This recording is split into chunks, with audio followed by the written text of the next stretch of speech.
अस्सलाम वालेकुम दोस्तों, मैं हूं राव कमर रिजवान और आप देख रहे हैं मेरा यूट्यूब चैनल।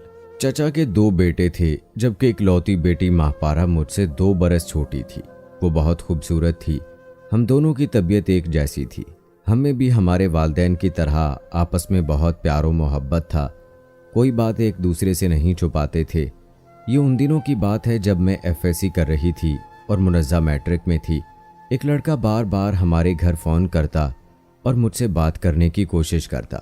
अक्सर मैं फ़ोन बंद कर देती और कभी कभार बात कर लिया करती और कहती कि तुम गलत जगह फ़ोन करते हो, मैं तुमसे बात नहीं कर सकती। जुमे का दिन था। वालिद, चचा और मेरे भाई वगैरह सब शिकार खेलने गए हुए थे। मुनज़्ज़ा मेरे साथ बैठी थी। मेरी वालिदा चची के पास गई हुई थी। मैं मुनज़्ज़ा से उस लड़के का जिक्र कर रही थी। अचानक फ़ोन की घंटी बजी। मुनज़्ज़ा बोली, आयमा तुम फ़ोन उठाओ, मैं उससे बात करती हूँ और उसको समझाती हूँ कि वो आइंदा यहाँ फ़ोन ना करे। मुनज़्ज़ा ने उससे बात की, मगर उसकी बातों ने उस पर ऐसा जादू किया कि वो 2 घंटे तक बातें करती चली गई और उसको अपना नंबर भी दे दिया। पहली गुफ्तगू में ही मुनज़्ज़ा ने अपने बारे में उसको सब कुछ बता दिया और वो सिर्फ यही मालूम कर सकी कि लड़के का नाम मुअज़्ज़म है। उस दिन के बाद उनके दरमियान फ़ोन कॉल्स का सिलसिला जारी हो गया। वो अक्सर रात को फ़ोन करता जब सब सो चुके होते। मुनज़्ज़ा फ़ोन अपने कमरे में ले जाती और सुबह तक उसके साथ बातों में मशगूल रहती। मैंने कई मरतबा उसे मना भी किया और कहा कि अगर ये लड़का वाकई तुमसे मोहब्बत करता है तो अपनी अम्मी को रिश्ते के लिए भेजे। तभी मेरी कज़न ने जवाब दिया, ये तो बाद की बात है, पहले मैं लड़के से मिल तो लूँ, पता तो चले कितने पानी में है। और हमारे वालिदैन काफ़ी आज़ाद ख्याल हैं और ये शायद उसी का नतीजा था कि इस शहर में वाहिद लड़की मैं ही थी जो गाड़ी चलाया करती थी। एक दिन मुनज़्ज़ा ने मुअज़्ज़म को एक जगह मिलने के लिए बुलाया। मैं और वो गाड़ी पर उस जगह पहुंच गए। हम वहां काफ़ी देर ठहरे, मगर वो ना आया। जब हम वापस जाने लगे तो मैंने देखा कि एक गाड़ी हमारा ताक़ुब कर रही है। कभी वो आगे निकल जाता, कभी हम। गाड़ी एक खूबसूरत नौजवान चला रहा था। हमने जान लिया कि यही मुअज़्ज़म है। इस मुख्तसर मुलाकात में मुनज़्ज़ा और मुअज़्ज़म की कोई बात ना हो सकी, मगर तारुफ हो गया। तो उसके बाद उनकी मुलाकातों का सिलसिला शुरू हो गया। जब शाम को मुनज़्ज़ा के वालिद और भाई टेनिस खेलने जाते तो वो मुझसे मिलने का बहाना बनाकर हमारे घर आ जाती और वहाँ से मुअज़्ज़म के साथ चली जाती। कुछ अरसे बाद उसने मुझको बताया कि मुअज़्ज़म उससे मिलने घर आता है। होता यूं था कि जब सब घर वाले सो जाते तो वो मेन गेट खोल देती, वो अंदर आ जाता और ये लोग सारी रात बातें किया करते। कभी वो बाहर आ जाती और मुअज़्ज़म उसे साथ ले जाता। वो उसे अपने घर ले जाता था। इस वाक़े से मुझे शदीद रंज हुआ। मैंने अपनी कज़न को समझाया कि अब तुमने लड़का तो देख लिया है और इसको पसंद कर चुकी हो, यही वक्त है कि वालिदैन को सब कुछ बता दो, इससे पहले कि उन्हें पता चल जाए या कोई हादसा पेश आ जाए। वही हुआ जिसका खदशा था। एक रात हस्बे मामूल उन्होंने मिलना था। 12 बजे के करीब मुनज़्ज़ा बाहर आ गई। कुछ देर बाद वो भी पहुंच गया। दोनों गाड़ी में बैठकर लंबी ड्राइव पर निकल गए। रात 2:30 बजे जब ये लोग वापस आ रहे थे तो मुनज़्ज़ा ने देखा कि उसके घर के करीब वालिद और भाई सब खड़े हैं। उसने मुअज़्ज़म से कहा, तुम मुझको यहीं उतार दो। जब वो घर पहुंची तो उसके पैरों तले से ज़मीन निकल गई कि सब घर वाले उसे ढूंढ रहे थे। दरअसल मुनज़्ज़ा की अम्मी रात को पानी पीने के लिए उठीं तो बेटी के कमरे की तरफ भी चली थीं और जब मुनज़्ज़ा को गायब पाया तो परेशान होकर सबको जगा दिया। मुनज़्ज़ा ने बहाना बनाया कि तबीयत ठीक नहीं थी, बहुत घुटन हो रही थी। घड़ी पर नज़र डाली और बस वॉक को निकल गई। मेरे चचा काफ़ी समझदार आदमी हैं। उन्होंने उस वक्त झगड़ा करना मुनासिब ख्याल नहीं किया, लेकिन बेटी की घबराई हुई हालत से बहुत कुछ समझ गए। अगले दिन उसकी वालिदा ने काफ़ी पूछा कि वो कौन है जिसे तुम मिलती हो, बता दो ताकि तुम्हारा बाप उसके घर वालों से बात कर सके। मुनज़्ज़ा ने कुछ नहीं बताया और उसकी वजह मुअज़्ज़म था। उसने मुनज़्ज़ा को मना कर रखा था कि जब तक मैं FSC ना कर लूँ किसी को कुछ ना बताना, वरना ज़माना हमारे बीच दीवार बन जाएगा। वो उसकी बातों में आ गई। कुछ दिन गुजरे कि फिर एक और वाक़या हुआ। मुअज़्ज़म ने मुनज़्ज़ा को फ़ोन किया कि तुमसे मिलने को बहुत जी चाह रहा है, मैं रात को मिलने आऊँगा। मगर रात का इंतज़ार किए बगैर शाम ही को हमारे घरों की तरफ आ गया। हम सब लॉन में बैठे चाय पी रहे थे। जब मुअज्जम ने देखा कि सब बाहर लॉन में बैठे हैं तो पिछली जानिब से दीवार फलांग कर अंदर आ गया और छत पर चढ़कर मुनज़्ज़ा के अंदर आने का इंतज़ार करने लगा। अगर मेरी कज़न को इल्म होता कि मुअज्जम आया हुआ है तो वो भी चली जाती और उसे अपने कमरे में ले जाकर छुपा देती। अचानक उसके भाई की नज़र छत पर पड़ गई। चोर समझकर फ़ौरन दौड़े और पिस्तौल निकाल लाए। वो इसी सिमत ऊपर गए जहां मुअज्जम को देखा था। उसने छत पर से छलांग लगाई और भाग गया। चचा समझ गए कि शाम 7 बजे कौन चोर हो सकता है। इस वाक़े के बाद से हमारा खुद गाड़ी ड्राइव करना बंद हो गया और फ़ोन भी हमारी दस्तरस से दूर कर दिए गए। वो फिर भी किसी न किसी तरीके से मुअज्जम के साथ राब्ता कर लेती और वो रात को हमारे घर आ जाता था। बताती चलूं कि हम मालदार मुअज़्ज़ज़ घराने से ताल्लुक़ रखती थीं। वालिद के 3 भाई कराची और इस्लामाबाद में रहते थे, जबकि हमारे चचा हमारे साथ रहते थे। बड़ा सा हमारा मकान 2 हिस्सों में एक दीवार के ज़रिए तकसीम था, लेकिन दीवार में भी हम लड़कियों के आने जाने की खातिर दरवाज़ा लगा दिया गया था। इस वजह से मैं और मुनज़्ज़ा जब चाहे एक दूसरे के घर आ जा सकती थीं। एक दफ़ा तो ऐसा हुआ कि वो मुनज़्ज़ा के कमरे में बैठा हुआ था कि दरवाज़ा खुलने की आवाज़ आई। उसने फ़ौरन अपने ऊपर चादर डाल ली और सोता बन गया। चाचा जान अंदर आ गए, इधर उधर देखा। उनकी नज़र पलंग पर पड़ी चादर पर न गई कि उस पर कोई है। उन्होंने दरवाज़ा बंद किया और वापस चले गए।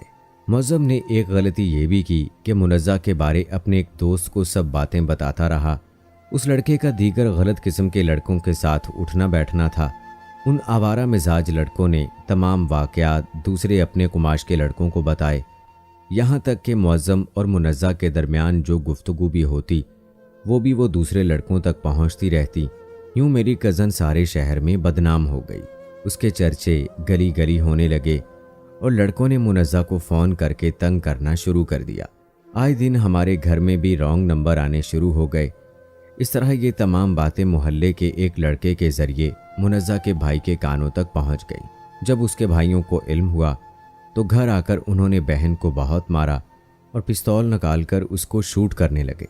तब चची रोकर बेटी की ज़िंदगी की भीख मांगने लगी। सारे भाई अब मुअज्जम के खून के प्यासे थे। उसके पीछे भी गए लेकिन ना ढूंढ सके, क्योंकि वो तो ऐसा गायब हुआ कि उसके घर वालों को भी पता ना चल सका कि कहाँ चला गया है। मुनज़्ज़ा पर सख्त पाबंदियां लग गईं। उसका घर से निकलना भी बंद कर दिया गया। अब उसको कहीं आने जाने की इजाज़त ना थी। यहाँ तक कि वो अब मेरे घर भी नहीं आ सकती थी। वो एक कैदी की मानंद थी। तमाम वक्त अपने कमरे में बंद रहती।